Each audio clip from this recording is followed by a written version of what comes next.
মুসলমান ঘরে ছেলে মেয়েরা বানা তরুণেরা এই নবী প্রেমিকের বানি ইসরাইলদের যুবকটা কি করলো? প্রথম দিন চলে গেল, একদিন চলে গেল, কেউ তার সঙ্গে দেখা করতে আসে না। দুদিন চলে গেল, কেউ দেখা করতে আসে না। এরকম ভাবে 3 দিন কেটে গেল, কেউ আসে না। 1 সপ্তাহ চলে গেল, কেউ আসে না। 2 সপ্তাহ চলে গেল, কেউ আসে না। বানি ইসরাইলদের যুবকখানা বলে, আল্লাহ পাক এরকম ভাবে আল্লাহ আমি যে বন্ধুদের পাল্লায় পড়ে অন্যায় কাজ করেছি, আজকে আমার বন্ধুরা তারা আমাকে তাড়িয়ে দিল। এরকম ভাবে আমার আজকে দিনে যে মায়েদের জন্য আমি কত খেদমত করেছি, আমার জনমদাতা পাক, আমার জনম দুঃখী মা, তারাও আজকে দিনে আমি যুবকের বিপদে আসলো না। আল্লাহ এখন একমাত্র আপনি ভরসা। আপনি নাকি কুরআন পাকের সাথ করেছেন, ওমাইয়া তাকাল আল্লাহকে ফাকুয়া কাসবু, যে বান্দা নাকি আল্লাহ আপনার উপরে ভরসা করে আপনি তার জন্য যথেষ্ট হয়ে যান। আল্লাহ পাক আমি আপনার গুনাহগার বান্দা, আমি আপনার পাপী বান্দা, আপনার উপরে ভরসা করে রইলাম। ও যুবকেরা, হে নবী পাকের প্রেমিকেরা, যুবক ছেলেরা, আল্লাহর কাছে তওবা চাইতে লাগে। তওবা আল্লাহ কবুল করে নিলে যুবকটা মাফ হয়ে গেল।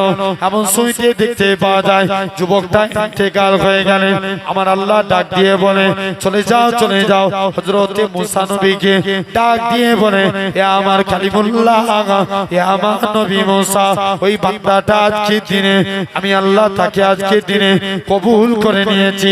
বান্দাটা অমুক জায়গায় জঙ্গলে আমার একটা বন্ধু শুয়ে আছে, তার জানাজা খানা পড়বে যাও।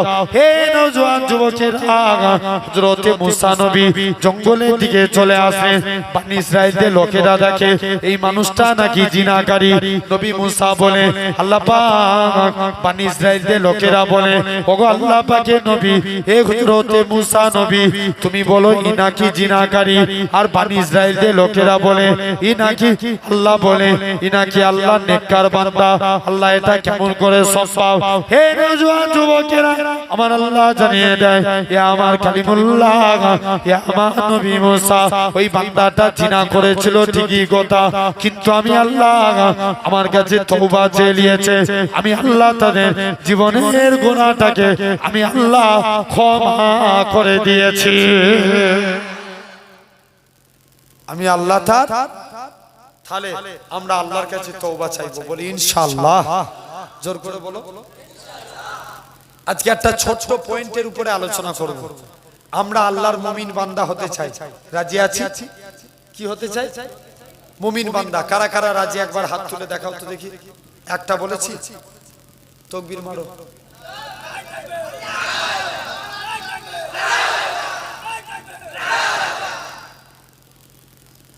আচ্ছা, এই হাত তুললি মুমিন বান্দা হয়ে যাব? মুমিন বান্দা হতে গেলে ফার্স্ট কাজ, ভাই শুনছো, ফার্স্ট কাজ নামাজ পড়তে হবে। কি করতে হবে? নামাজ। আচ্ছা বলো তো, এই সমাজে সব বারে বিড়িখোর বাড়ে না কমে? জোর করে বলো। ওরে আল্লাহ, এখন দেখবেন আমাদের সমাজের ছেলেরা এরা বিড়ি ছেড়ে দিয়ে গেঁজা খায়। ভুল বলছি না ঠিক বলছি? জোরে বলো, ঠিক না ভুল? আমরা জামাত করে কি পড়ি? নামাজ পড়ি তো। আর আমাদের ঘরের ছেলেরা এরা জামাত করে গেঁজা খায়। কি করে? জামাত করে একবারে 4-5 জন একসঙ্গে মিলে মিশে গেঁজা টানবে। কি টান আমার ভাইরা! তাহলে এই সমাজে, আচ্ছা বলো তো বাপ, এই জোর করে বলবে যুবক, এই সমাজে সব বারে শিক্ষার আর বাড়ছে না কমছে? কমে গেছে? ঠিক করে বলো। শিক্ষা বেড়েছে না? মানে শিক্ষাগত যোগ্যতা কমে গেছে কিন্তু শিক্ষা বেড়ে গেছে, ঠিক কি না? আগেকার যুগের 5 পাস আর এখন বিএ পাস কিছুই নয়। কথা বলেন, ঠিক কি না? জেনে রেখে দেন। আচ্ছা বলো, এই সমাজে চোর বাড়ে না কমে? হ্যাঁ, বাড়ছে না? চোর 2 প্রকার, একটা স্বভাবে চোর আর একটা অভাবে চোর। একটা কি স্বভাবে আর একটা অভাবে। জেনে রেখে দেন, যারা অভাবে চুরি করে লোক জানেই চোর, আর অনেকে আছে স্বভাবে চুরি করে। কিসে? জোরে বলো। স্বভাবে চুরি করে। জানবে। মনে করো তুমি গরিব মানুষ, তোমার নামে একটা ঘর সানসান হয়েছে, বলছে আগে তুই আমাকে 20,000 টাকা দে, তবে তোর নামে ঘর লিখবো। ভুল বলছি না ঠিক বলছি? জোর করে বলো, হচ্ছে না? জেনে রেখে দেন, চাকরির পরীক্ষা দিয়েছে ভালো ছেলে, বলছে তুই আগে আমাকে 10 লাখ টাকা দে, তবে তোর নামে তুই জানবি চাকরি হয়ে গেছে। ঠিক কি না? জেনে রেখে দেন ভাইরা বাপেরা। তথাপিও দেখেন ডাক্তারখানায় গেছেন, ডাক্তার 150টা রোগী দেখছে, যদি বলেন 500 টাকা কম্পাউন্ডার করে আমাকে 500 টাকা দে, তোর আমি নামটা, তুই আমাকে 500 টাকা দিলে আমি তোর নামটা 35-এ করে দেবো। কত থেকে 35-এ করবে? 150 থেকে। তাহলে জেনে রেখে দেন ভাইরা বাপেরা, তরুণেরা, তাহলে আজ আমাদের সমাজে এরকম অনেক মানুষ আছে। তাহলে আজ তোমাকে আমাকে লক্ষ্য করা লাগবে। তাহলে দেখেন এই সমাজে সব ডেভেলপ হয়। আচ্ছা বলো, এই সমাজে মাতাল বাড়ে না কোন? জোর করে বলতে হবে, বাড়ছে না? ওরে আল্লাহ, বিরাট উন্নতি মাতালে। এখন রাস্তায় মদ করে ছাঁচেই, ভুল বলছি না ঠিক বলছি? এমনও অনেক ছেলে আছে আবার মদের নামে এনার্জি ড্রিঙ্ক পান করে। ঠিক কি না? আছে না নাই? জোরে বলো, রেড বুল। ঠিক কি না? জেনে রেখে দেন ভাইরা বাপেরা, খবরদার, আল্লাহর দিকে ফিরে আসতে হবে। কিন্তু তুমি আজ লক্ষ্য করা লাগবে, দুনিয়ার জিন্দেগিতে আল্লাহর দিকে ফিরে আসেন, আমার আল্লাহ কবুল করে নেন, আল্লাহ মাফ করে দিবেন। তাহলে একদম মনোযোগ দিয়ে আমার কথাটা শ্রবণ করে নেন, আল্লাহর দিকে তওবা ইস্তিগফার করে। তাহলে এই সমাজে দেখেন মাতাল ব্যাপক হারে বাড়ে। দেখবেন মাতাল দুই প্রকার, একটা কার মাতাল, একটা স্ট্যান্ডার্ড মাতাল। ভুল বলছি না ঠিক বলছি? যারা কান মাতাল, লোক জানেই মাতাল, আর কিছু কিছু আছে স্ট্যান্ডার্ড, ও নিজে খেতে যাবে না, কার মাতাল কি কিনতে পাঠাবে, নিজে নুখিয়ে নুখিয়ে খাবে, কেউ না দেখতে পায়। দেখতে পায় কে? জোরে বলো। আমি একদিন আমাদের পীরনগর দরবার থেকে আমি বেরি হয়েছি, আমার একটা বাইক আছে, বুলেট বাইক। তখন বাইকটা একটু প্রবলেম করছে, গ্যারেজে বাগাতে এসেছি। বাইকের যে আপনার গ্যারেজওয়ালা, সে আমাকে বলছে ভাইজান এরকম ভাবে কাজ করছি, গ্যারেজের পিছনে মদের দোকান। কিসের দোকান? মদের। এখন আমি জিজ্ঞেস করছি তুমি কি নিয়ে যাচ্ছ? একটা ছেলে মদ কিনে পকেটের মধ্যে ভরে আমাকে এসে সালাম দিচ্ছে, আসসালামু আলাইকুম ভাইজান। ওয়ালাইকুম আসসালাম। ভাইজান আমাকে কিছু টাকা দান করে, পকেটে হাতও দিয়ে দিয়েছি দান করব বলে, লক্ষ্য পড়ে গেল ওর পকেটের দিকে। আমি বলছি তুই কি নিয়ে যাচ্ছিস? বলছে ভাইজান কিচ্ছু নিয়ে যাইনি, আল্লাহর কসম আমি মদ খাইনি, আমি বিয়ার খাচ্ছি। কি খেলো?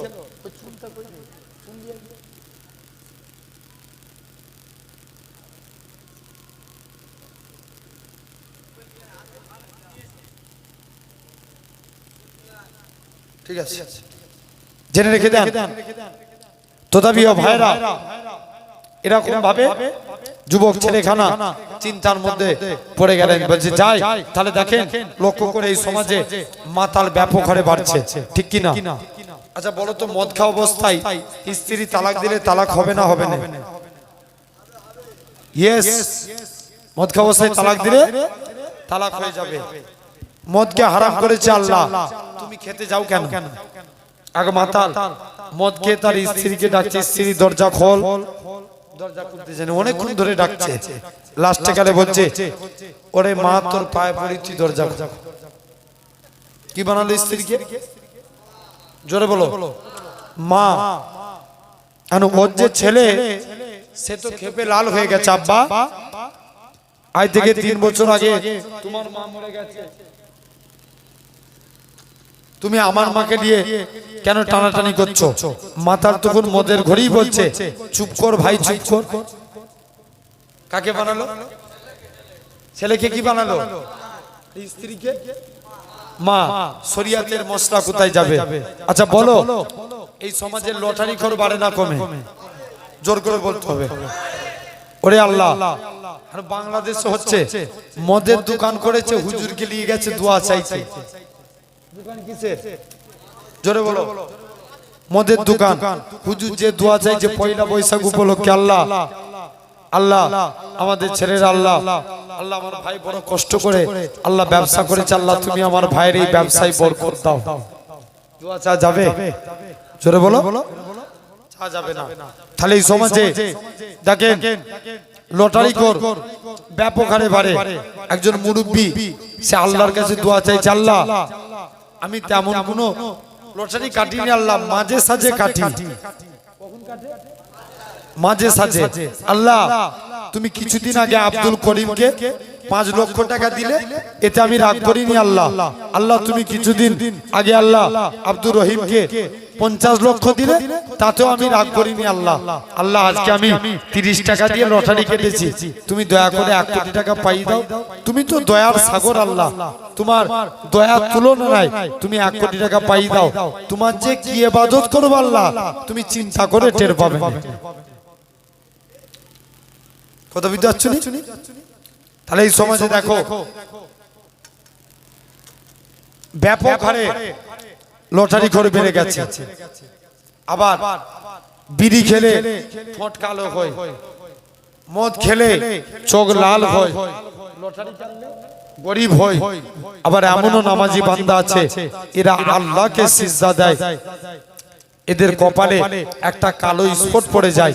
আম্মা জান আয়েশা বলেন, ইয়া রাসূলুল্লাহ হাবিবাল্লাহ, কাল কিয়ামতের ময়দানে আল্লাহর কোটি কোটি বান্দা থাকবে, আপনি আপনার উম্মতদের কেমন করে চিনবেন?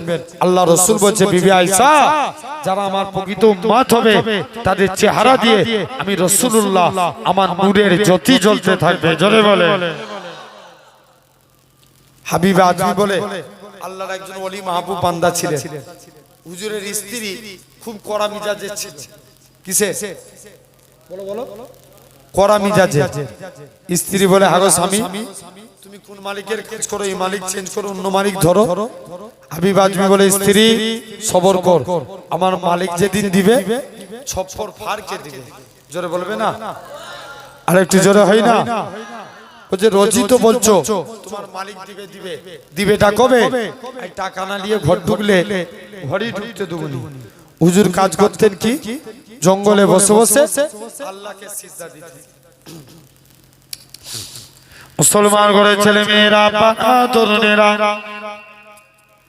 এ নবী প্রেমিকেরা, হযরত হাবিব আজমি রাহমাতুল্লাহ আলাইহি হুজুর আমার কি জানিয়েছিলেন, এরকম ভাবে আল্লাহর কাছে ফরিয়াদ করে হুজুরের হাতে কোনো টাকা হলো না, মনটা বড় খারাপ। আল্লাহ পাক আমি স্ত্রীর কাছে যে কোন মুখ নিয়ে দাঁড়াবো, এরকম ভাবে জোর করে কাঁদে নিজে বাড়ির দিকে চলে গেলেন। ও আমার স্ত্রী, তুমি দরজা খুলে দাও। স্ত্রী দরজা খুলে দিলে, ও আমার স্বামী, তুমি আজকে দিনে একটুখানি দরওয়াজা খুলে দাও। দরওয়াজা খুলে দিলেন। স্ত্রী খানা বলে, ও আমার স্বামী, তুমি আজকে দিনে দরওয়াজা খুলে দাও। দরওয়াজা খুলে দিলেন। এমন শুনতে দেখতে পাওয়া যায় স্বামী স্ত্রী দুজনেই বলতে লাগে, ও যুবকেরা, স্ত্রী খানা হাবিব আজমি চেয়ে থাকে আমার স্ত্রী ঘরে হাতে গুছা গুছা টাকা। বলে, ও আমার স্ত্রী, বলো তো দেখি তুমি এই টাকা কোথায় পেলে? স্ত্রী কানা বলে, ও আমার স্বামী, তুমি যে মালিকের কাজ করো তোমার মালিকটা কি বন নয়? তোমার মালিকটা দয়ালু। 2টা লোক পাঠিয়েছিল, চাল ডাল আটা দিয়ে বলে গেছে হাবিব আজমিকে বলে দিবে সে যেন তার মালিকের আরো বেশি বেশি করে কাজ করে। তার মালিকটা কি বন নয়? দোয়া করে দিয়ে যাবে। ও যুবকেরা, আল্লাহ পাকের ওলি হযরত হাবিব আজমি বলে, ও আমার স্ত্রী শুনে রেখে দাও, আমি যে মালিকের কাজ করি আমার মালিকটা দুনিয়ার কোনো মালিক নয়, আমার প্রভুটা দুনিয়ার কোনো প্রভু নয়। আমার মালিক হলো তামাম মালিকের মালিক, রাজাধিরাজ আমার আল্লাহ পাক। আমি আমার আল্লাহর হুকুম মানি, আল্লাহ রুজি পাঠায়। কে রুজি পাঠায়? আল্লাহ। তাহলে ভাইরা 1 নাম্বার, তাহলে আমরা নামাজ পড়বো বলি ইনশাআল্লাহ। জোর করে বলি। আল্লাহর মুমিন বান্দা হতে গেলে 2 নম্বর কাজ জবানের হিফাজত করতে হবে। আচ্ছা আমাদের হয় এখন যদি আমাদের তোমাদের বাজারের নাম কি হ্যাঁ কি বল খেজুরতলা বল তোমাদের বাজার আচ্ছা মোটের দিক বাজার আচ্ছা কেউ যদি বলে এই শুনছো যুবক কোন যুবক যদি যে বলে আমি এখান থেকে যাচ্ছি বাজার করে নিয়ে এসে বাড়ি আসবো বাড়ি এসে শুনছো বাড়ি আসবো বাড়ি এসে আমি সর বেরিয়ে যাব বা ক্যানিং যাব দেখবেন ওদের মুখের মধ্যে 4 বার 5 বার একটা নাপাক কথা উচ্চারণ হয় কি বলতে চাইছি বুঝলাম समझदार के लिए इशारा में काफी है আমি কি বলতে চাইছি বুঝে নাও হয় না জোরে বলো 4 বার 5 বার এদের মুখ দিয়ে একটা নাপাক কথা উচ্চারণ হয় আমাদের ওই সাইডে এক লোকের নাম রেজাউল তাকে ডাকে ডের ব্যাটারি কি বলে ডাকে জোরে বলো দেখবেন আমাদের এই সাইডে অনেকে আছে এক বুড়িকে 63 বললেই রেগে যায় কত জোরে বলো এটা ভিডিও ভাইরাল হয়েছিল না কি বলছো কত বললে 63 বললে রেগে যায় বাবা জেনে রেখে দেন এই কারো নাম ধরে খারাপ করা যাবে কখনো কারো নাম খারাপ করা যাবে না জেনে রেখে দেন সোনার ভাইয়ের আব্বারা আমরা আল্লাহর কাছে তাই এখনো সময় আছে জবানের হিফাজত করেন একজন যুবক ছেলে আল্লাহর ওলি হযরত হাসান বসরি হুজুরের কাছে গেছে যে বলে হুজুর আমি আল্লাহর ওলি হতে চাই আমাকে একটু আমল বলুন বলে বাবা তুমি আল্লাহর ওলি হবে যাও তুমি আজকের দিনে এখান থেকে চলে যাও যুবক ছেলে খানা আস্তে আস্তে করে পৌঁছে গেল বলে যাই এখান থেকে চলে যাই মুসলমান করে ছেলে মেয়েরা বাবা তরুণেরা এ নবী প্রেমিকের আগা যুবক ছেলে কানা আল্লাহ পাকের ওলি হযরত হাসান বসরি রাহমাতুল্লাহ আলাইহি হুজুরের দরবার থেকে নিজের বাড়ির দিকে চলে গেলেন ওগো আল্লাহ পাকের ওলি ও হযরত হাসান বসরি তুমি আজকের দিনে কি জন্য তুমি কাঁদো হযরত হাসান বসরি বলে বাবা তুমি এখান থেকে বেরিয়ে যাও বাবা তুমি দুটো জিনিস মুখস্থ করো আমি যে কথা বলি এটা আমার আল্লাহ শুনতে পায় আমি যে কাজ করি এটা আমার আল্লাহ দেখতে পায় হুজুর আমি অন্যায় কাজ করতে পারি না অনেক দিন হয়ে গেল যুবক ছেলে গানা আল্লাহ পাকের ওলি হযরত হাসান বসরি রাহমাতুল্লাহ আলাইহি বাড়ির দিকে চলে আসে ও যুবকেরা কোন হাসান বসরির কথা বলি যে হাসান বসরি রাবিয়া বসরি দুজনে ছিলেন পীর মুরিদিনী হযরত হাসান বসরি বলে ও মা রাবিয়া তুমি আমার কাছে কারামত শিখেছো মা তুমি আজকের দিনে আমাকে কিছু কারামত দেখাও রাবিয়া বসরি বলে হুজুর আপনি আমার পীর মুর্শিদ আপনি আগে দেখাবেন তারপরে আমি দেখাবো রাবিয়া বসরি হযরত হাসান বসরি সমুদ্রের পাশে দাঁড়িয়ে ছিলেন নিজের নামাজ পাটিটাকে সমুদ্রের পানির উপরে বিছিয়ে দিলেন আল্লাহর কাছে ফরিয়াদ করে আল্লাহ পাক তুমি আজকে দিন আল্লাহ সমুদ্রের পানিকে তুমি শক্ত করে দাও আমি হাসান বসরি জানো সমুদ্রের পানির উপরে দাঁড়িয়ে দাঁড়িয়ে 2 রাকাত আল্লাহ পাকের শুকরিয়া নামাজ পড়ব যুবকের আগা শুধু তাই নয় এরা খুব ভাবে রাবিয়া বসরি মনে মনে ভাবে আল্লাহ পাক আমার পীর মুর্শিদ এত বড় কারামত দেখালো আমি রাবিয়া বসরি কি দেখাবো হযরত রাবিয়া বসরি জোর করে কাঁদে আল্লাহ পাক এই দুনিয়ার জমিনের হাওয়া বাতাস রে তোমরা আমাকে শূন্যে তুলে নাও আমি শূন্যে দাঁড়িয়ে দাঁড়িয়ে 2 রাকাত আল্লাহ পাকের শুকরিয়া নামাজ পড়ব সেই হাসান বসরি যুবক ছেলেটা হাসান বসরি হুজুরের কাছে পৌঁছে গেছে মুসলমান ঘরের ছেলে মেয়েরা বানা তরুণেরা এ নবী প্রেমিকের হযরত হাসান বাজরি রাহমাতুল্লাহ আলাইহি যুবক ছেলেখানা জিজ্ঞাসা করে, ও বাবা যুবক, তুমি আজকের দিনে কি শিক্ষা পেলে?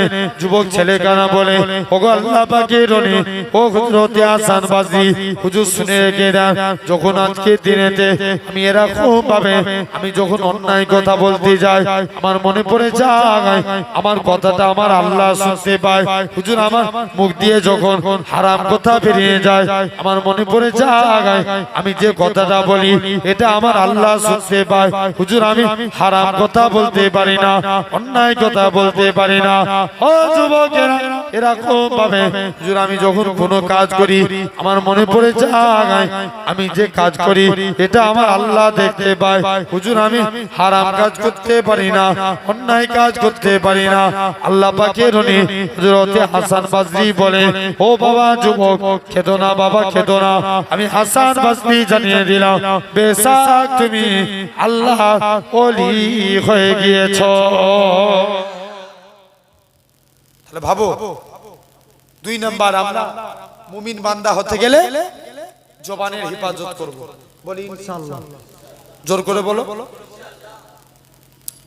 3 নাম্বার তাকওয়া অবলম্বন করা লাগবে। কি অবলম্বন করতে হবে? জোরে বলো। তাকওয়া।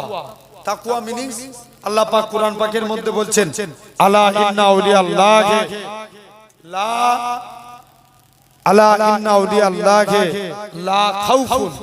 এখানে খাউফ মানে ভয় করা।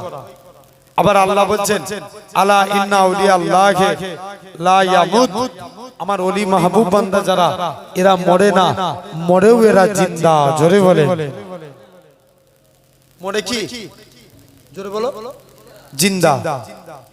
আচ্ছা, তাহলে তাকওয়া মানে বুঝতে হবে কারা তাকওয়া অবলম্বন করেছে। দেখেন, খাউফ মানে শুধু ভয় করা, আর তাকওয়া মানে আল্লাহকে ভয় করে গুনাহ থেকে দূরে থাকা।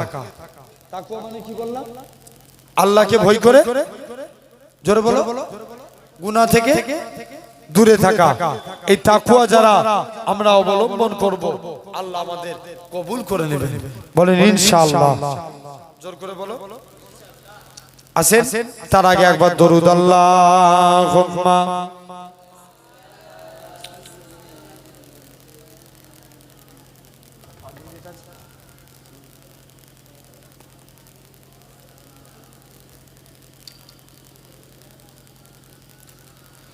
तुम सिरे पे बसर हो या नूरे खुदा हो, तुम आखिर क्या हो। जोरे बोलबे ना, আরেকটু জোরে হয় না?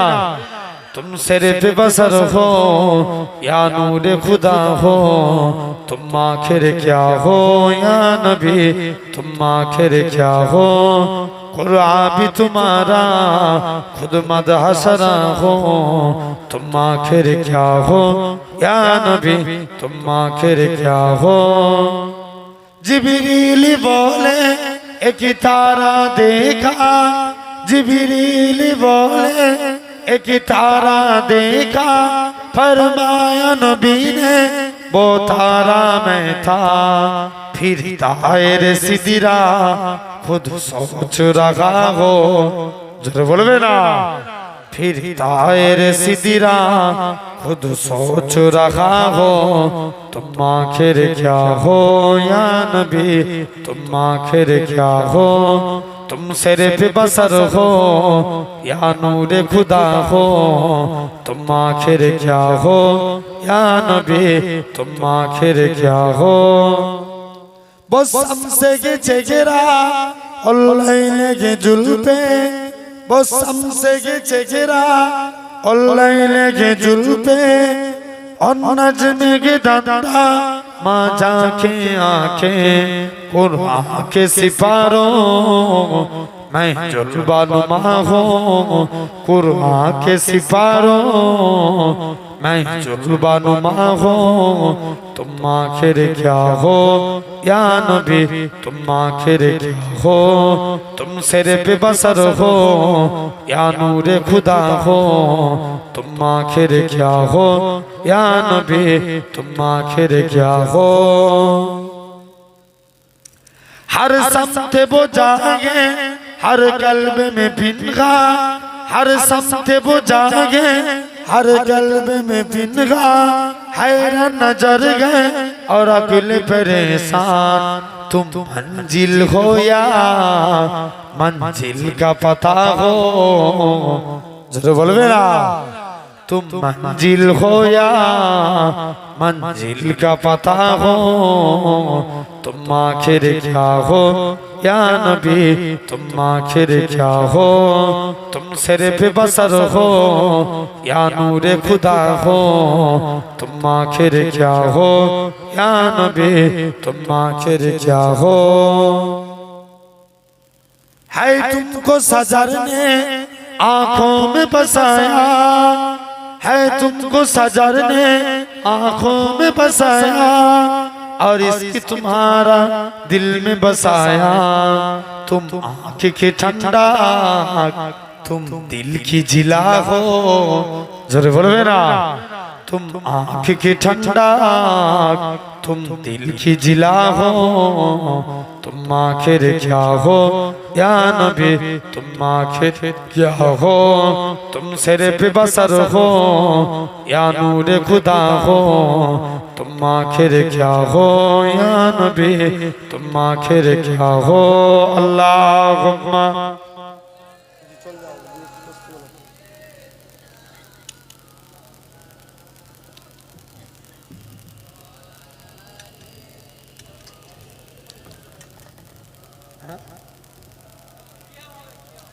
হবে ইনশাআল্লাহ জেনে রেখে দেন একদম কারণ এখান থেকে আসলে অনেক দূর যেতে হবে বাপ তথাপিও আলহামদুলিল্লাহ আল্লাহ কবুল করেন তো যে কথা বলছিলাম তাকওয়া অবলম্বন করা এই তাকওয়া অবলম্বন যদি আপনি আমি করতে পারি আল্লাহ কবুল করে নেবেন জোরে বলে তাহলে দেখবেন অনেক আচ্ছা এখানে অনেকে মুরগি বিরিয়ানির দোকান আছে কোথায় আছে 18 বাগিতে আছে ঝুরি আচ্ছা বিরিয়ানির দোকান আচ্ছা বলেন তো দেখবেন এক হিন্দু লোক দোকান করেছে মুসলমানদের কর্মচারী রেখেছে সাইনবোর্ডে লিখে দিয়েছে হালাল চিকেন নো বিফ আচ্ছা ওর বিরিয়ানির দোকানে বিরিয়ানি খাওয়া যাবে জোরে বলো খাওয়া যাবে চলবে না জেনে রেখে দেন শরিয়াতের মশলা অনুযায়ী ওর বিরিয়ানির দোকানে বিরিয়ানি খাওয়া যায় কিন্তু তাকওয়াতান ক্ষেত্রে চলবে কথা বলে তাকওয়াতান ক্ষেত্রে চলবে তাহলে আজ তোমাকে আমাকে ভাবা লাগবে সোনার ভাইরা এই তাকওয়াতান ক্ষেত্রে কিন্তু আমাদের চলবে না তাকওয়া মানে দেখবেন যে তাকওয়া অবলম্বন করবে সে মনে মনে ভাববে আল্লাহ এই যে বিরিয়ানি করেছে বিরিয়ানি ঠিক হয়েছে কিনা মুরগি যে জবাই করেছে ঠিকভাবে হালাল করেছে কিনা কারণ এখন অনেকে দোয়া জানে না 786 বলে মুরগি জবাই করে কত বলে জোরে বলো 786 এমনও অনেকে আছে দেখবেন আপনার কি বলেন পিসাবে পানি লাই না মুরগি জবাই করে ভুল বলছি না ঠিক বলছি জোরে বলো এমনও অনেক লোক আছে জেনে রেখে দেন দেখবেন এমনও অনেক মানুষ আছে আপনার কি বলে আস্তে আস্তে করে লক্ষ্য করে আপনি দেখবেন এমনও অনেক মানুষ আছে হাফ প্যান্ট পরে মুরগি জবাই করে কি পরে জোরে বলো হাফ প্যান্ট পরে তাহলে খবরদার আল্লাহর কাছে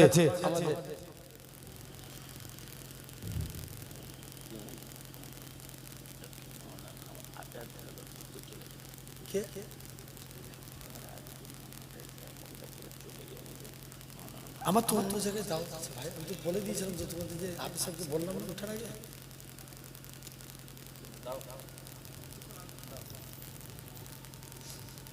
কিছুক্ষণ আমার আমি তো বলি ওনাকে বলি তো আচ্ছা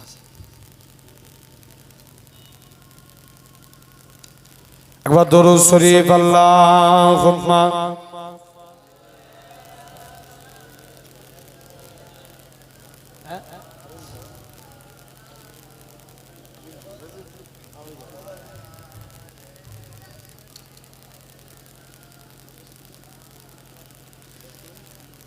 জেনে রেখে যান তো ভাই যে কথা বলছিলাম, তাহলে এক নাম্বার আপনাকে আমাকে ভাবা লাগবে, আজ আপনাকে আমাকে লক্ষ্য করে সোনার ভাইয়েরা, আপনারা তরুণেরা জেনে রেখে দেন, প্রায় আপনাদের কাছে প্রায় 1 ঘন্টা 35 মিনিট আলোচনা হয়ে গেল।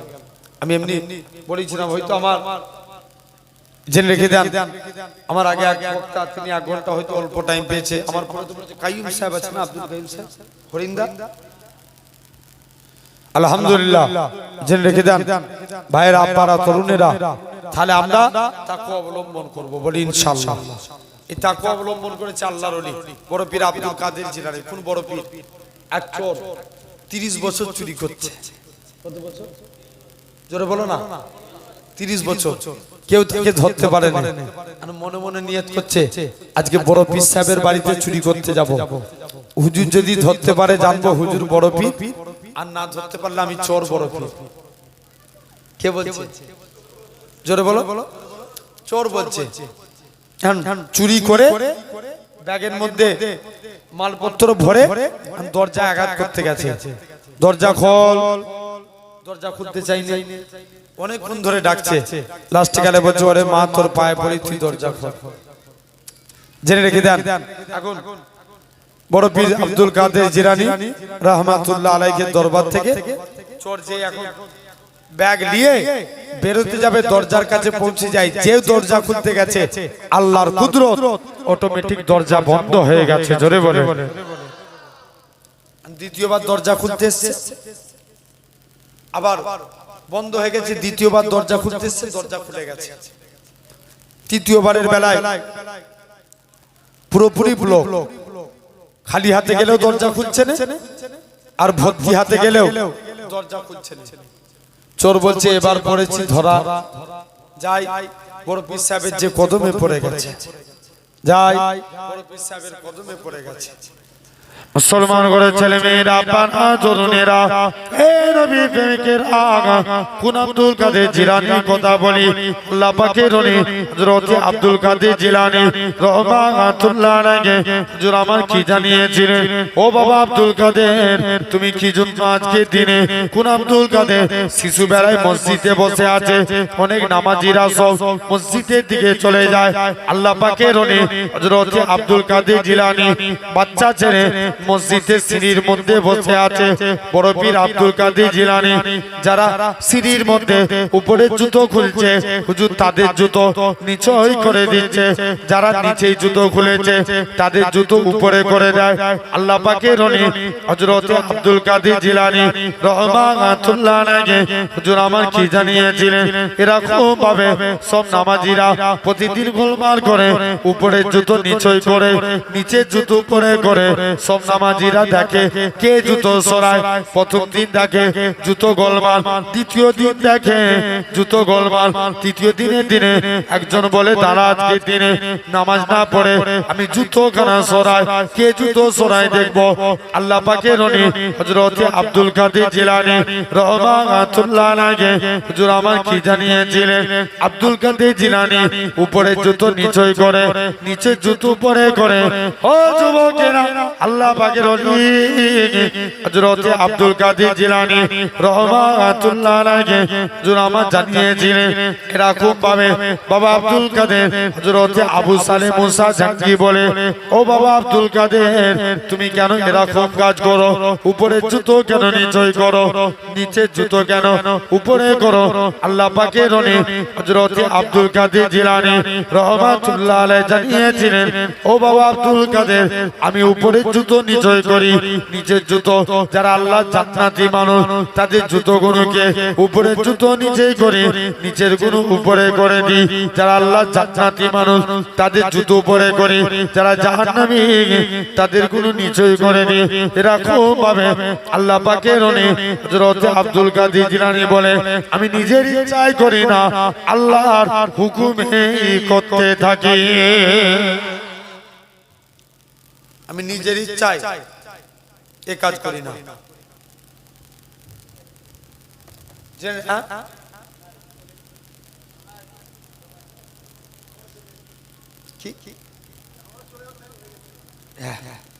জেনে রেখে দেন আল্লাহ কবুল করে আলহামদুলিল্লাহ।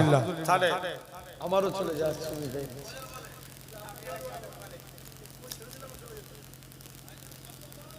হ্যাঁ আচ্ছা একবার দরুদ শরীফ আল্লাহুম্মা